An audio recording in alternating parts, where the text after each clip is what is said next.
Wow. Wow. Good evening, Cleveland. Wow. It is such an honor to be here for a man I love so much. That's my father.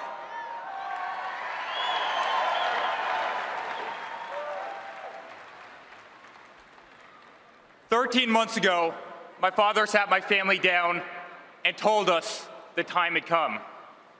He could no longer sit idly by and watch our beloved country, the country that had given our family so much success, so much opportunity, crumble before our very eyes. He confirmed to us that he was prepared to announce his candidacy for President of the United States.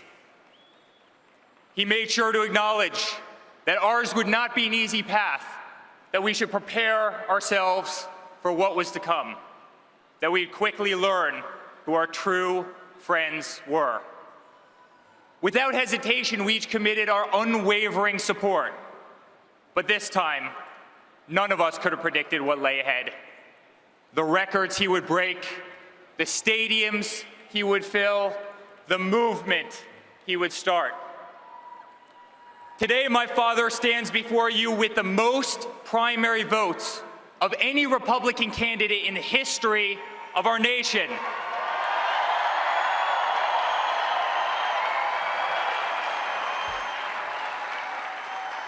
He has shattered voter registration records across the country.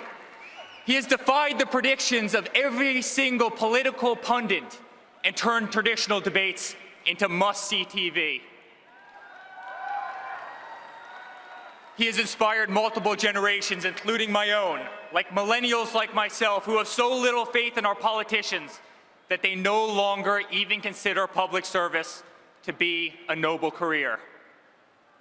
A year ago, my father was a businessman, but like many Americans, he simply could no longer stand to see what was happening to our great country. He could no longer stand to see special interest dollars dictate an incompetent foreign policy that puts foreign countries before our very own.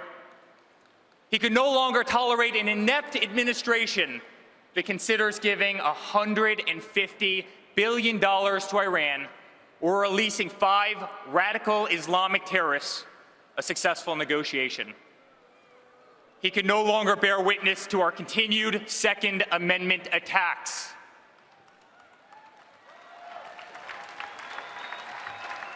He could no longer stand to see the words Christmas stripped from public use or the Pledge of Allegiance removed from our schools in an effort to be politically correct.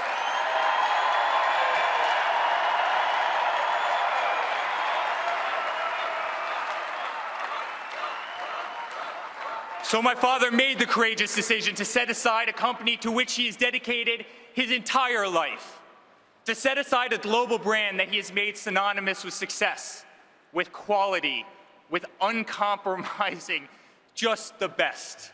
At a time when the people at the pinnacle of their career, like my father, would have held fast to a lifestyle that has truly become the epitome of the American dream, my father instead chose to give that dream back to the people it had eluded for so long.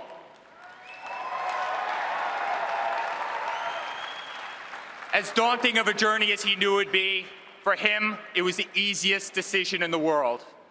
After all, who better to implement common sense business approach to this country? Who better to apply practical solutions to the impractical decision-making of an administration that has bred a $19 trillion debt, one which goes up by $32,000 a second and over $2 billion a day?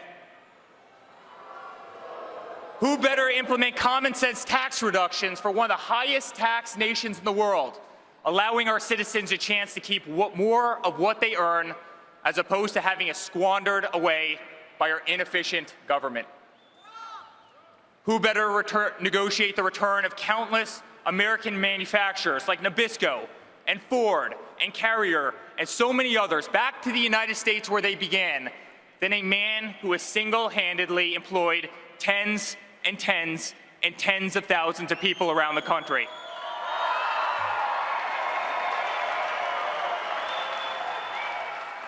It's time for a president with common sense. It's time for a president who understands the art of a deal and appreciates the value of a dollar, our tax dollars. It's time for the president who has always been the one to sign the front of a check, not the back.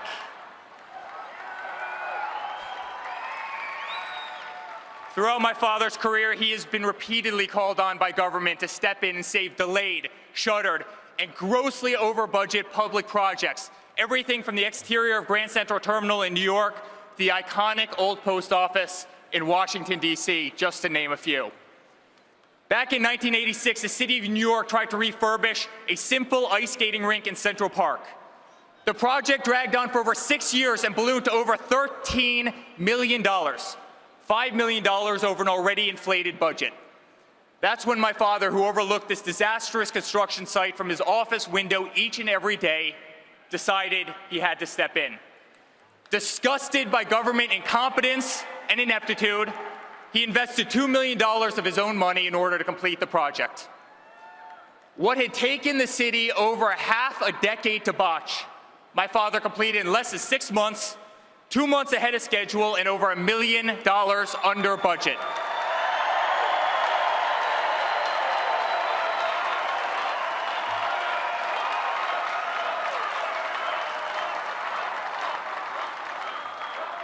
It's time for a president who can make America great again, ahead of budget and ahead of schedule, too.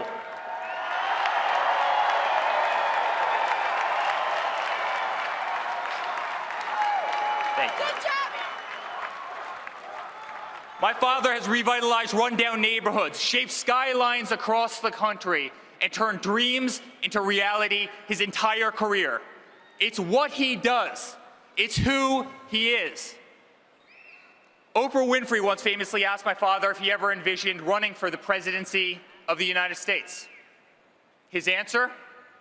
Only if it got so bad that I had no choice. Only if it got so bad that I had no choice. Well, ladies and gentlemen, that day has come. As I travel the world with my dad building the greatest golf courses and hotels and real estate projects, I see the unmistakable look in his eyes. I see in his eyes the indignity and frustration of a domestic infrastructure back at home that is in complete disarray and no longer on par with so many other developed nations.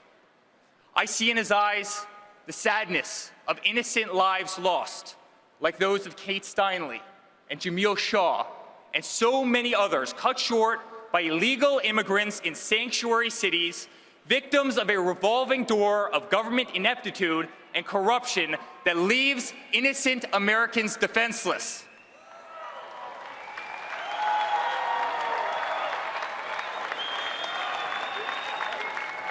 I see in his eyes the humiliation of an education system ranked 30th in the world.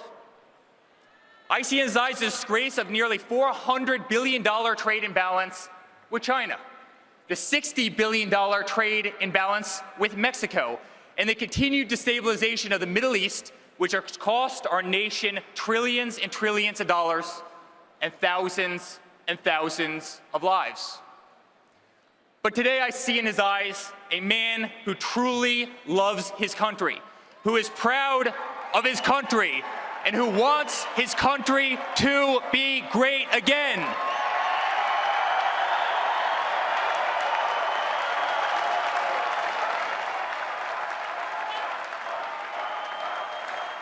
Thank you.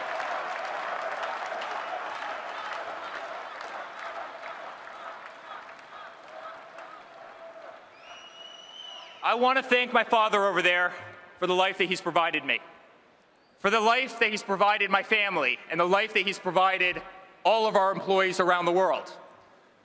I want to thank my father for the life that he's enabled me to provide to my future children as my beautiful wife Laura and I start thinking about that amazing chapter of our lives. To that end, I often think about the legacy I wish to leave my children. And to me, there are few things that I hold closer to my heart than charity. For me, it's the essence of who we are as human beings. It's the barometer by which we will be measured for our time here on earth. As Martin Luther King Jr. once said, life's most persistent and urgent question is, what are you doing for others? When I was 22 years old, I founded the Eric Trump Foundation to benefit St. Jude's Children's Research Hospital, an incredible, incredible organization.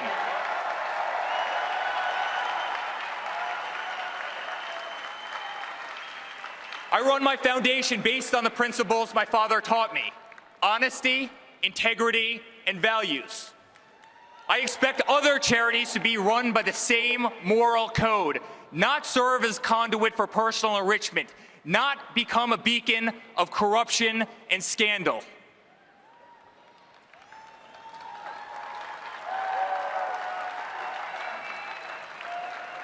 To whom much is given, much will be required. This is the very belief that compelled my father to make this great sacrifice, to run for the most powerful yet unforgiving office in the world.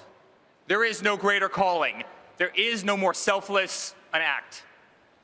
To the unemployed voter sitting at home watching me right now, wondering how you're going to make your next mortgage payment or rent payment, my father is running for you.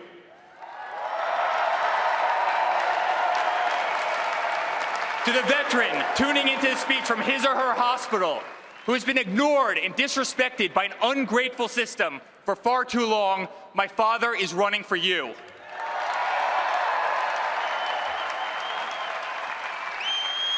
To the school teacher forced to walk through metal detectors each and every day into an underfunded school, my father is running for you.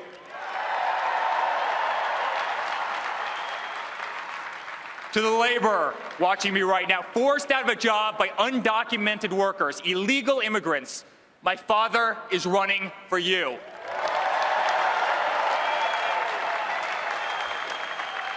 To the oil and gas industry worker denied a job because of radical regulations from a radical EPA, my father is running for you. To single mothers, to families with special needs children, to middle-class families who can no longer afford medical benefits sufficient to cover their everyday needs, my father is running for you.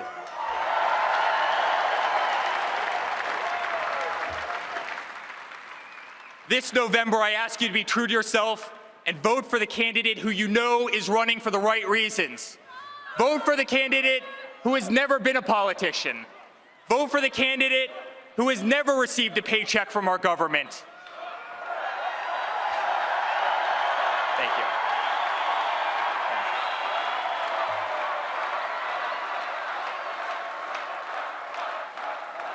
Vote for the candidate who can't be bought, sold, purchased, bribed, coerced, intimidated, or steered from the path that is right and just and true.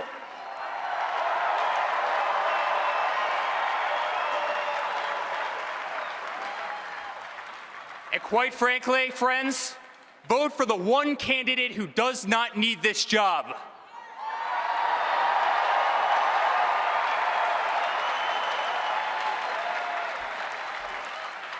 Never have I been more proud to be a Trump. Never have I been more proud to be my father's son. I'm incredibly honored to be part of this journey of which he's invited me, Don, Ivanka, Tiffany, Melania, my beautiful wife, Laura, our entire family, to play such an integral part. Dad, you have once again taught us by example. You are my hero. You are my best friend. You are the next President of the United States.